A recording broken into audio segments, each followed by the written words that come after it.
स्वागत है आप सभी का चेतना मंच पर। चेतना मंच पर आज हमारे साथ हैं पूरे पश्चिमी उत्तर प्रदेश की एक बहुत ही खास शख्सियत जो कि पूरे प्रदेश और देश में ब्राह्मण समाज के मुद्दों को उठाने का काम करते रहे हैं।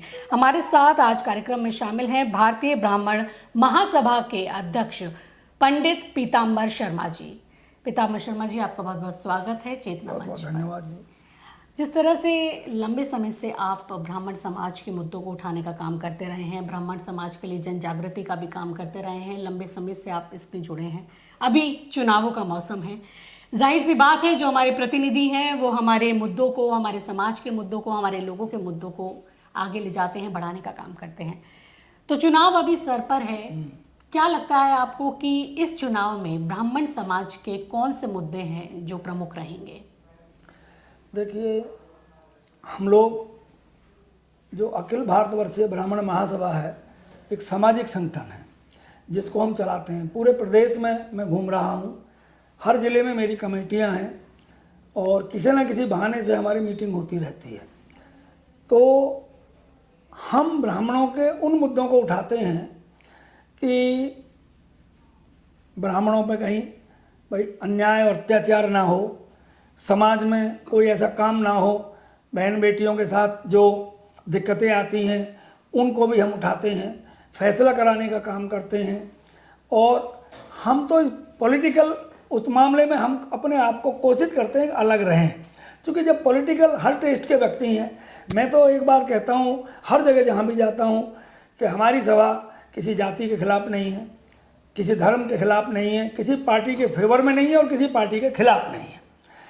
और पॉलिटिकल रूप से अगर आप जानना चाहो तो हम लोगों का एक ही सूत्र है कि किसी भी दल से, राष्ट्रीय दल से अगर ब्राह्मण कैंडिडेट लड़ रहा है तो उसको हम समर्थन करते हैं। एक्चुअल में क्या है, आज ब्राह्मणों की हालत बहुत अच्छी नहीं है। आर्थिक रूप से ब्राह्मण बहुत पिछड़ा हुआ है और शहरों में हम लोग देखते हैं 10% लोग हैं जो अच्छे आपको खाते पीते दिखाई देते हैं। गाँवों की हालत बड़ी बदतर है और हर जगह कहीं रिजर्वेशन के कारण हमारे बच्चों को बहुत अच्छा मुकाम नहीं मिल पाता है और वो प्राइवेट सेक्टर में चले जाते हैं, क्योंकि कंपटीशन इतना ज़बरदस्त है।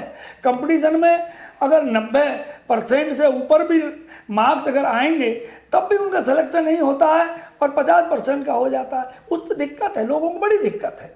और जो अभी मोदी जी ने भी जो 10% जो एक रिजर्वेशन की बात कही थी, तो उससे भी कोई लाभ नहीं मिल रहा है।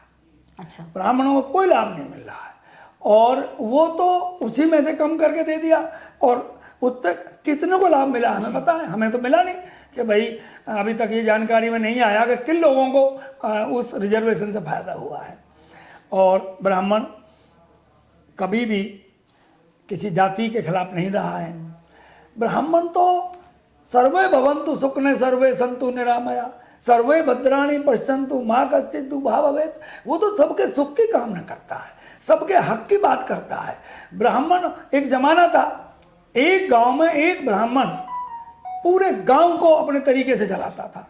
आज लोग होशियार हो गए हैं, आज ब्राह्मणों को दूसरी दृष्टि से देखते हैं। मैंने देखा है शादी में, ब्याह में संस्कार, जबकि संस्कार करने वाला ब्राह्मण, उसका लोग दिखावटी में बड़ा सम्मान करते हैं, लेकिन उसको वो सम्मान उसको भी ये नहीं मिल पा रहा है, जिसके कारण हम सारे संस्कार ब्राह्मण से कराते हैं, लेकिन उसके साथ और बात करते हैं आप दूसरे दोयम दर्जे की बात करते हैं।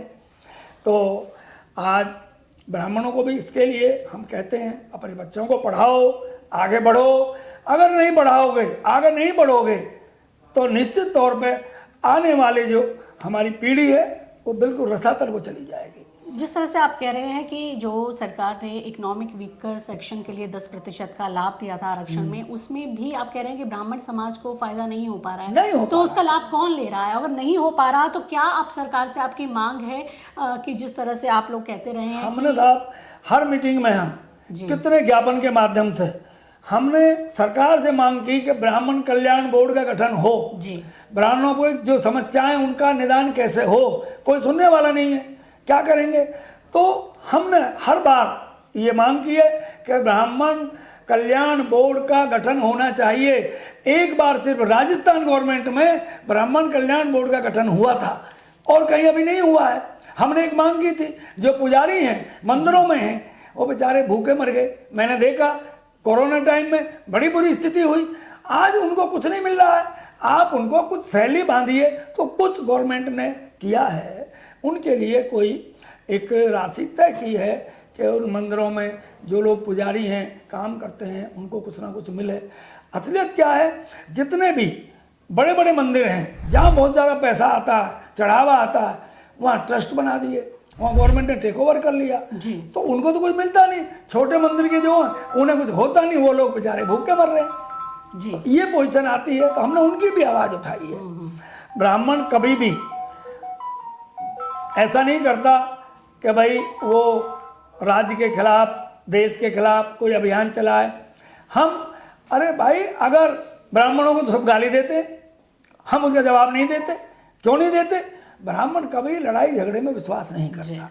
ब्राह्मण सदैव अपनी बात को शालीनता से मनवाने का प्रयास करता है। तो ये हम भी अपनी बात कहते हैं।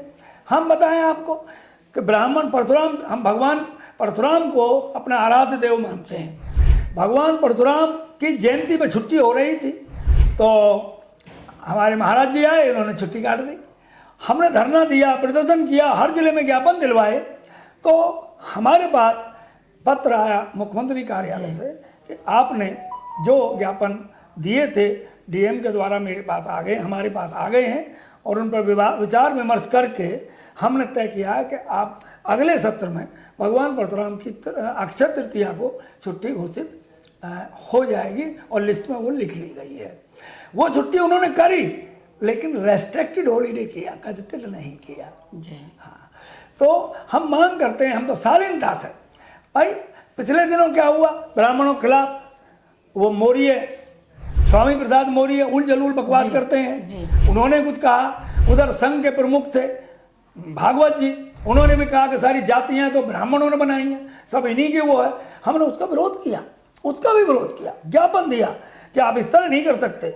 आप, मैं मानता हूं संघ का प्रमुख बहुत शक्तिशाली है, मजबूत है, लेकिन ऐसे नहीं आप किसी जाति को बदनाम करें या किसी जाति के खिलाफ बोलेंगे तो हम उसका जवाब देंगे।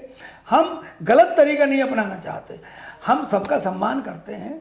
हम तो कभी, भाई हम तो ये मानते हैं कि हम ब्राह्मण वो कौम है जो पूरे समाज को साथ लेके चलती है। उन सबके वेलफेयर के बारे में हम लोग सोचते हैं कि उनके लिए कोई, भाई जो कौमें हैं, आज बहुत लोग हैं, आज गाँव में जाइए, पहले हम जब गाँव में छोटे थे तो जहाँ हरिजन मोहल्ला होता था पता लग जाता था ये मोहल्ला हरिजनों का है। जहाँ पंडितों का मोहल्ला होता था कि ये पंडितों का मोहल्ला, आज उल्टा है। आज जब हरिजनों में जाएंगे तो लगेगा ये पंडितों का मोहल्ला है, जब पंडितों में जाएंगे तो लगेगा ये हरिजनों का मोहल्ला है। आज इतना वो हो गया है। हाँ, पहले नौकरी में ब्राह्मण होते थे, राजनीति में ब्राह्मण होते थे, आज वो स्थिति नहीं है। आज देखिए, आज ब्राह्मणों के, मैं लिस्ट, अभी पीसीएस की लिस्ट डिक्लेयर हुई पिछले दिनों, कितने ब्राह्मण थे, कितने कौन थे, ये देखा मैंने। हम 10% भी नहीं है। तो आपको लग रहा है जिस तरह से ये ओबीसी की मुहिम चलाई जा रही है सभी दलों द्वारा, कि आज तो हमारे जो प्रधानमंत्री हैं वो भी उसी वर्ग से आते हैं, तो क्या लग रहा है कि जो ओबीसी कास्ट है इन पर ज़्यादा विशेष इस समय राजनीतिक दलों का ध्यान है, और जो अगड़ी जातियां हैं क्या वो अपने आप को कटा महसूस कर रही हैं, जैसे आप बता रहे हैं राजनीति से या फिर नौकरियों में? क्या क्या क्या लग रहा है कि ये स्थिति जो आप लोगों के साथ है, इसका क्या इससे निकलने का रास्ता हो सकता है? देखो मैडम, मैं अगर पॉलिटिकल मंच से बोलूँगा जी तो मेरी सोच और होगी, मैं जब सामाजिक मंच से बोलूँगा तो मेरी सोच बदल जाएगी। आज मोदी जी को राजनीति करनी है, वो बैकवर्ड की राजनीति कर रहे हैं वो बैकवर्ड की राजनीति। और जब प्रधानमंत्री और मजबूत प्रधानमंत्री हैं जो बैकवर्ड की राजनीति करेंगे, उनका विरोध कौन करेगा? मेरी समझ में नहीं आ रहा कि भाजपा में तो कोई करने वाला है नहीं उनका विरोध। तो उन्होंने ये, हम ये कह रहे हैं आप बैकवर्ड की राजनीति करो, बैकवर्ड को जो उनका बनता है उसे दो, लेकिन जो अगड़े उनको भी तो मिलना चाहिए। और यहाँ पर हम ये कह रहे हैं रिजर्वेशन की हम मांग करते हैं कि आर्थिक आधार पर रिजर्वेशन क्यों नहीं करते थे? आप आर्थिक आधार पर अभी सर्वे कराइए, आप आर्थिक आधार पर रिजर्वेशन करिए। लेकिन मैं ये बता रहा हूँ आपको, बगैर साधनों के आज ब्राह्मण के बच्चे वो आगे नहीं बढ़ पा रहे, उन पर साधन नहीं है, वो कोचिंग नहीं कर सकते, वो पढ़ाई नहीं कर सकते, कहाँ से वो IAS PCS बनेंगे, नहीं बन सकते। जिन पे साधन है वो सबको मुखर्जी नगर में कर रहा है, कोई कहीं कर रहा है, पैसा लगता है वहाँ। ब्राह्मण के पास जमीन नहीं है, बिजनेस नहीं है। आप ब्राह्मणों को मैंने कह दिया 10% ब्राह्मण खुशहाल हैं और 90% ब्राह्मण जो रेखा है ना उसके आसपास भटक रहे हैं, आगे नहीं बढ़ रहे हैं। ये मैंने प्रैक्टिकली देखा, मैं गांव में जाता हूँ। आप शहर में जो ब्राह्मण आ गए हैं भाई, किसी नौकरी में आ गए, उन्होंने मकान बना लिया, वो अलग बात है। आप जरा एक दौरा करो गांव में, पता लग जाएगा क्या पोजीशन है।